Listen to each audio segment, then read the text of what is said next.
Hi. Getting dark outside, curtains are all closed, means it's time for bed, and that means it's time for another Grandma's Bedtime Story. Tonight I'd like to tell you the story of Alice in Wonderland. Now, Alice in Wonderland has been kind of talked about a lot lately. Disney had a movie, and then they made a movie with real people and all of that. But Alice in Wonderland actually started a long time before that. There was a man who was taking a boat ride. I think it was probably between here in America and over in England. And he had a young child with him, and he was trying to entertain the child on that long boat ride. And so he made up a stories to tell her, and he called them Alice's Adventures in the Underground. And somebody afterwards decided to publish those stories. This was in about the 1830s. In 1865, Lewis Carroll read them and said, "These are wonderful stories." And so he put them into books. And that's the Alice in Wonderland book that you know today. This is a little bit shorter version that we're going to go through tonight, but I think it's very fun, and I hope you enjoy the story without all the drama of Disney characters. Alice's sister was deep in her book, and Alice was feeling bored.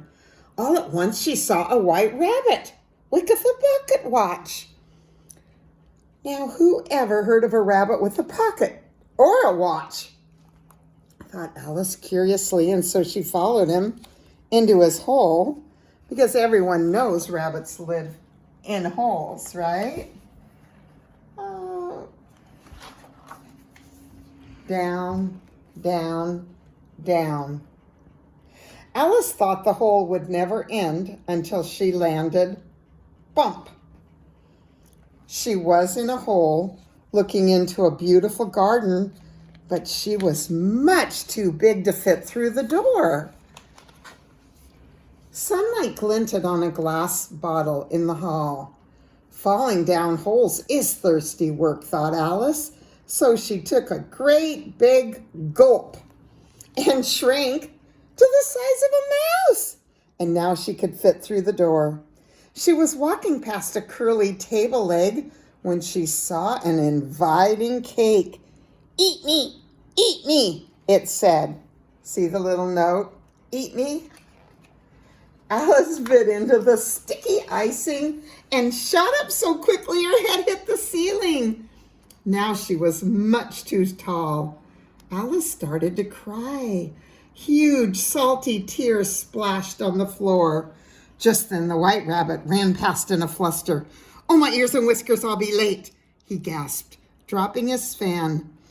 Alice scooped it up, and when she did, she shrank again.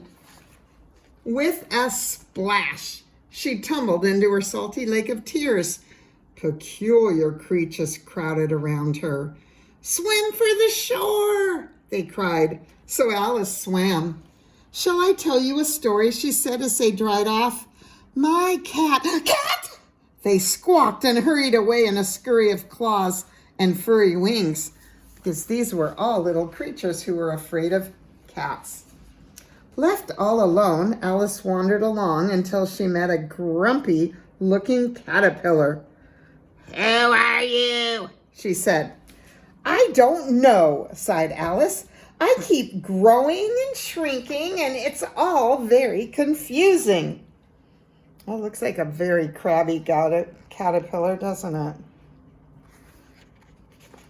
I need to perfect the art of turning pages. I'm not that good at it. "Try eating some of my mushrooms," said the caterpillar, and Alice nibbled a little piece. In a blink of the eye, the caterpillar vanished, and a grinning cat appeared. Now Alice was baffled and totally lost.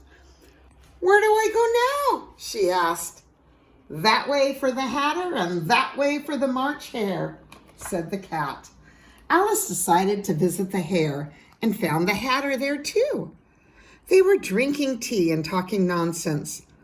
Why is a raven like a writing desk? Alice got more and more confused. This is just the stupidest tea party ever, she said, running off. What party? Who are you? Snapped a voice. Alice had ran slap bang wham into the Queen of Hearts. We're about to play a game, said the king before Alice could answer. Won't you join us? Now, it was the strangest game Alice had ever seen. Anyone who played badly was dragged away by the queen's guards. Everyone to court, said the queen all of a sudden. Now, Alice followed behind, but she was growing again. Off with her head, shouted the queen. Oh, nonsense, said Alice. You're nothing but a pack of cards, she added, because the queen really was off a pack of cards. Now suddenly everything whirled into the air, spinning around her, faster and faster. Alice shut her eyes tight. When she opened again, the cards were gone and she was back at the top of the rabbit hole.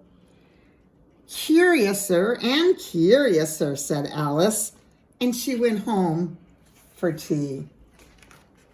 That's the end of my story. I hope it wasn't too short. If it was, watch another one. Sleep well. I love you all. Good night.